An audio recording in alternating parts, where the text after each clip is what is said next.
मी सुवर्णा वसंतराव देसाई, राहणार येरोळे, तालुका कराड, जिल्हा सातारा. मी तिथून आलेले आहे. मी याच्या अगोदर माझे दीर येत होते त्या काकांच्याकडे आणि दीरांच्या बरोबर मी येत होते आणि काकांचा अनुभव आम्हाला चांगला आलेला आहे.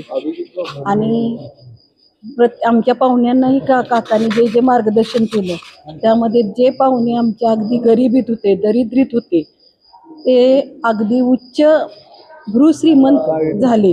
काकांनी जे जे नियम सांगितले, काय म्हणजे उपाय सांगितले, ते उपाय केल्यामुळं ते अगदी उच्च भ्रूश्रीमंत झालेले आहेत. एकतर आमचा पाहुणा घरातनं 1 रुपया नसताना सुद्धा बाहेर पडलेला होता, पण काकांच्या मार्गदर्शनामुळे तो आता एकदम कोट्याधीश बनलेला आहे.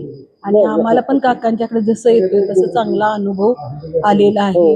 वेळोवेळी ते आम्हाला मार्गदर्शन करतात. काही वेळेला आम्हाला यायला जमलं नाही तर फोनवरनं सुद्धा ते आमचे प्रश्न सोडवतात. आज जो यज्ञ अचानक आम्हाला येणं झालं, अचानक आलो. काल रात्री काकांना फोन केला, आम्ही येऊ का? काका म्हटले या. आल्यानंतर जे आमच्या मनामध्ये किंवा जी निगेटिव्हिटी होती किंवा काय विचारांची संभ्रमावस्था निर्माण झालेली होती ना, ती इथं आल्यानंतर सगळं आमच्या डोक्यातलं निघून गेलं आणि एक सकारात्मकता निर्माण झाली. आणि जसं काका मगाशी म्हणले की भगवतीकडं हे केल्यानंतर तुमच्या डोळ्यातनं पाणी आलं असेल, तसं माझ्या अक्षरशः डोळ्यातनं धारा लागल्या होत्या. होम करताना असेल किंवा नंतर आरती करताना सुद्धा माझ्या डोळ्यातून अश्रू व्हायला लागले.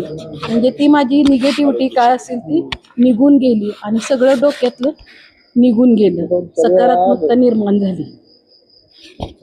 ओके.